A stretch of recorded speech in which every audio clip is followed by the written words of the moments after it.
बिस्मिल्लाहिर्रहमानिर्रहीम। अस्सलामुअलैकुम अज़ीज़ तलबा व तलबात। शोबा उर्दू से मैं हूँ मिसरिफ़त रेहाना और आज का हमारा मौज़ूए सुखन है नज़्म फ़ातिमा बिनते अब्दुल्ला का शेर नंबर 3, शेर नंबर 4 और शेर नंबर 5। आज का हमारा ये लेक्चर नंबर 13 है क्लास दहम का। अजीज़ तलबा व तलबात, अब हम चलते हैं शेर नंबर 3 की जानिब, जो कि कुछ इस तरह से है। ये जहाद अल्लाह के रस्ते में बेतेगो सिपर है, जसारत आफरी शौके शहादत किस कदर। अजीज तलबा व तलबात, अब हम चलते हैं इस शेर के मुश्किल अल्फाज की जानिब।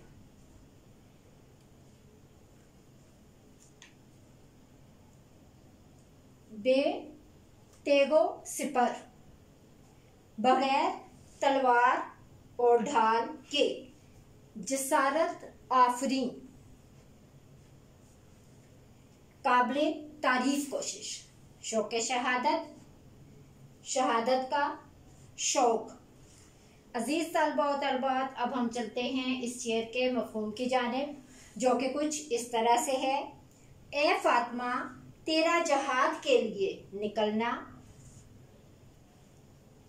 और हाथ में तलवार और ढाल का ना होना तेरी जुर्रत को जाहिर करता है। तेरी कोशिश काबिले तारीफ है और तेरा जज्बा शहादत काबिले कद्र है।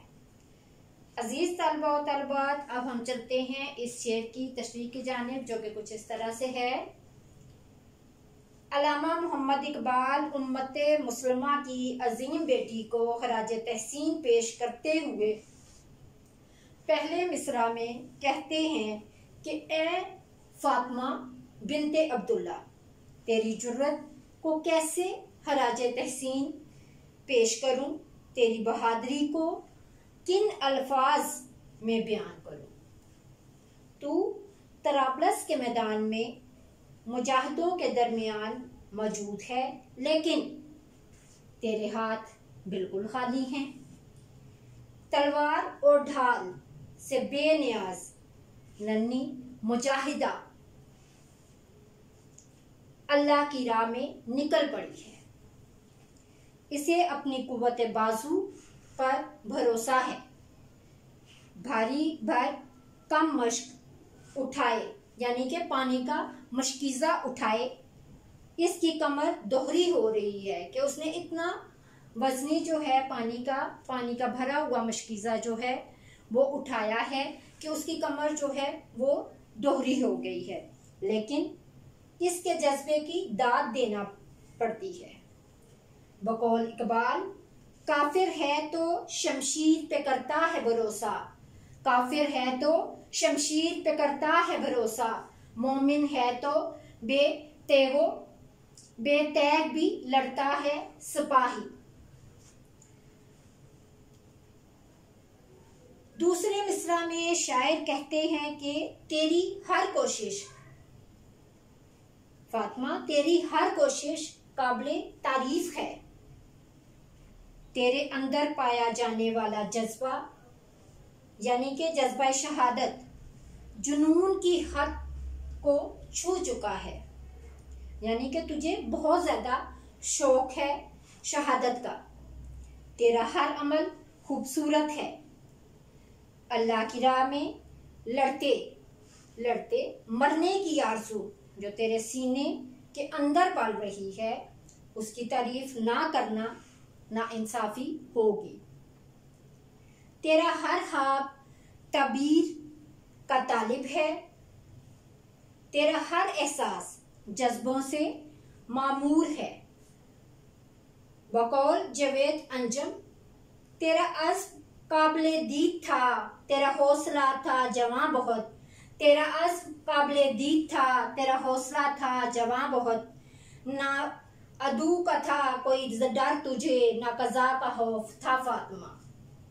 असल में शायर ये कहना चाहते हैं कि मैदान जंग में अफराद नहीं लड़ते, बल्कि इनके जज्बे लड़ते हैं। कि अगर इंसान के दिल में ये जज्बा हो कि वो इस लड़ाई में हिस्सा लेगा तब वो उसमें लड़ते हैं, अदरवाइज वो वहां पे आते ही नहीं। लेकिन फातिमा के अंदर ये जज्बा मौजूद है। जंगी साजो सामान जो होता है वो ये नहीं होता कि जंगी साजो सामान अगर हमारे पास है तो वो हमारी जीत का बायस बनेगा। जंगी साजो सामान हमारे पास हो लेकिन हमारे अंदर जज्बा शहादत या लड़ाई करने का जज्बा जो है या जहाद करने का जज्बा जो है वो मौजूद ना हो तो हम कुछ भी नहीं कर सकते। बेसरो समानी के आलम में, बेसरो समानी के आलम में कि जब हमारे पास कोई भी सामान, कोई भी लड़ाई का औजार जो है वो ना हो, मुजाहिदीन को भी अल्लाह कामयाबियां अता करता है। बिल्कुल ऐसे ही जैसे हमारी मुसलमान बहन फातिमा बिनते अब्दुल्ला बगैर तलवार और ढाल के किसी साजो सामान के बगैर वो मैदान जंग में मौजूद हैं। दुश्मन का मुकाबला जारी है और मुजाहिदीन की खिदमत का मौका हाथ से नहीं जाने देती, क्योंकि फातिमा बिनते अब्दुल्ला जो है वो मुजाहिदीन जो है उनकी खिदमत का मौका हाथ से बिल्कुल नहीं जाने देती। अजीज तलबा और तलबात, अब हम चलते हैं शेर नंबर 4 की जानिब, जो कि कुछ इस तरह से है। ये कली भी इस गुलिस्ताने खज़ां मंजर में थी, ये कली भी इस गुलिस्ताने खज़ां मंजर में थी, ऐसी चिंगारी भी यारब अपनी खाकस्तर में थी। अजीज तलबा और तलबात, अब हम चलते हैं इस शेर के मुश्किल अल्फाज की जानिब, जो कि कुछ इस तरह से है। कली, कली कहते हैं वैसे गुंचे को, लेकिन यहाँ पे कली से मुराद फातिमा बिनते अब्दुल्ला को कहा गया है। गुलिस्तान, गुलिस्तान कहा जाता है बाग को। आगे खज़ां, पतझड़ का मौसम। चिंगारी, शरर, आग पैदा करने वाले। खाकस्तर, राख। अजीज तलबा और तलबात, अब हम चलते हैं इस शेर के मफहूम की जानिब, जो कि कुछ इस तरह से है। ऐसा गुंचा भी इस पतझड़ के मौसम का मंजर दिखाने वाले बाग में मौजूद था, ऐसा शरर मुसलमानों की राख में अभी तक मौजूद था। अजीज तलबा और तलबात, अब हम चलते हैं इस शेर की तशरीह की जानिब, जो कि कुछ इस तरह से है। अल्लामा इकबाल उम्मते मुसलमा की अजीम बेटी को खराज तहसीन पेश करते हुए इस्ताराती अंदाज इख्तियार करते हैं, यानी कि यहाँ पे फातिमा बिनते अब्दुल्ला जो है उसके लिए इस्तारा जो है वो कली का इस्तेमाल किया गया है, जबकि दीने इस्लाम के लिए गुलिस्ताने खज़ां का इस्तारा जो है वो इस्तेमाल किया गया है। इस्तारा जो होता है वो ऐसी चीज होती है जो किसी दूसरे से हम लेते हैं, ठीक है, इस्तारा। फिर आगे क्या है, कहते हैं शायर के कहने का मतलब जो है वो क्या है कि दीने इस्लाम के गए गुजरे दौर में जब गुलिस्ताने इस्लाम पर खज़ां का दौर दौरा था,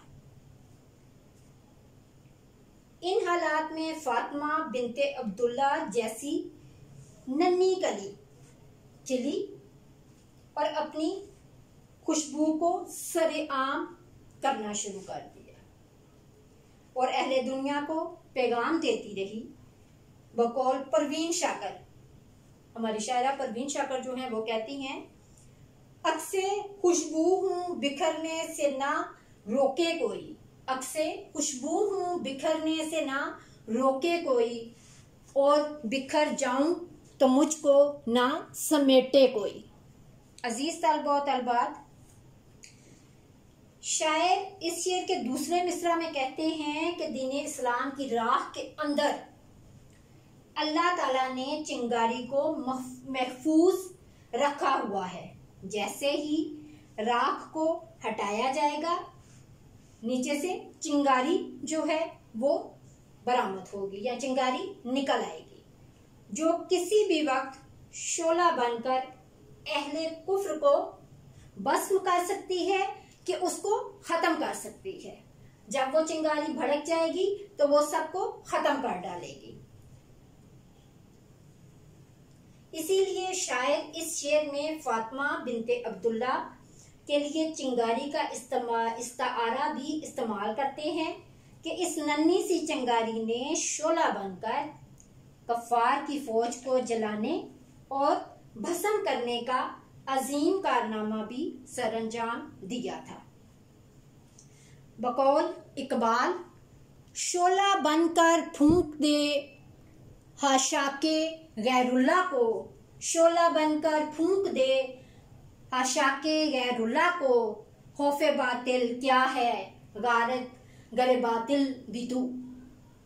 अजीज तलबा व तलबात, हमारा आज शेर नंबर 4 जो है ये इख्तिताम पजीर होता है। अब हम चलते हैं शेर नंबर 5 की जानिब, जो कि कुछ इस तरह से है।